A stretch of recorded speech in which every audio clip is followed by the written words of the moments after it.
For backlit subjects, you'll want to use the program mode and the flash, and in some cases, you may want to use the spot meter, set the ISO, and as always, you'll need to set the appropriate white balance. In some cases, if you just want to enhance the brightness of your subject by a little bit, you can simply use the eye exposure function. Let's begin by setting the program mode. Turn your mode dial to P. Like the auto mode, the program mode sets the proper exposure for you, but it can also allow you to control things like ISO and white balance. Go ahead and turn the flash on by pressing the flash button right here, or the right navigation button, and go down to Forced Flash On, then press Set. The reason you want to force the flash as opposed to use the auto flash is because there's a lot of light in the scene coming from behind the subject.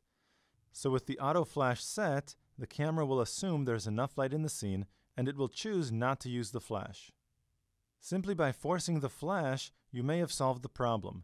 That might be enough. However, if it isn't, you may want to use the spot meter instead.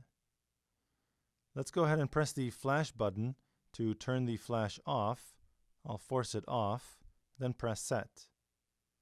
Now I want to set the spot meter. To do this, enter the main menu by pressing the menu button right here in the center, and go down to the bottom of the second page. The metering mode menu item is where you set the spot meter. Press the right navigation button, and go down to choose spot meter. Go ahead and press Set. Then press Set again to escape the main menu. With the spot meter set, you can place the spot meter over the dark subject in your foreground, and the whole image will brighten up, exposing for the subject as opposed to the background. If you use this, you'll notice that the background will get very, very bright. That might be okay because the background is not what's important with this shot, it's the subject. Because the whole image is so much brighter, the shutter speed may be too slow to handhold. So you may need to increase the ISO to compensate for the slower shutter speed. To know whether your shutter speed is too slow or not, simply press the shutter button halfway. You'll see the camera's shutter speed displayed right down here. Mine is currently set to 1/25th of a second. I should be able to handhold that without a problem. However, in your case, if it's any slower than 1/15th of a second, I would probably recommend increasing the ISO by a little bit. To increase the ISO, press the Quick Menu button right down here to access the Quick Menu. Then use the right or left navigation button to choose the ISO menu item. Then go down to select a higher ISO. For example, if I choose ISO 800 and then press Set, now if I press the shutter button halfway, my shutter speed is set to 1/40th of a second, and this should be no problem to handhold at all. Usually with the ISO set to auto, the shutter speed will not be too slow, but sometimes I've noticed that it dips below 1/15th of a second and I need to increase the ISO manually. As with every picture, you need to set the proper white balance. Go ahead and press the Quick Menu button to access the Quick Menu once again, and move over to select the White Balance function.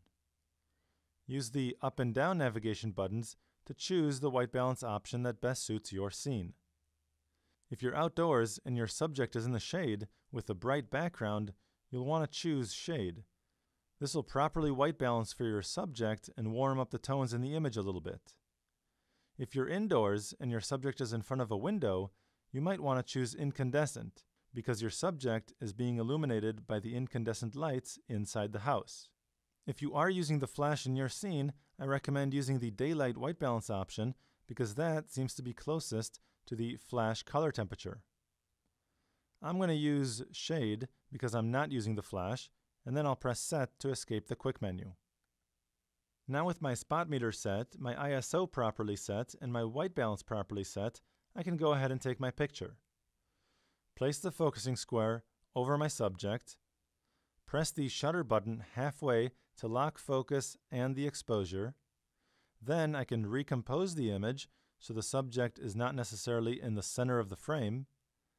Once the image is composed the way I want it, I'll press the shutter button the rest of the way to take the shot.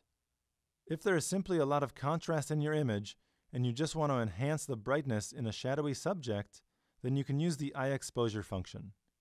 Press the Quick Menu button to access the Quick Menu, and move over to the eye exposure function right here. I would go all the way down to the High setting, then press Set. Now with the eye exposure function set, the camera will know to enhance the brightness in shadow detail.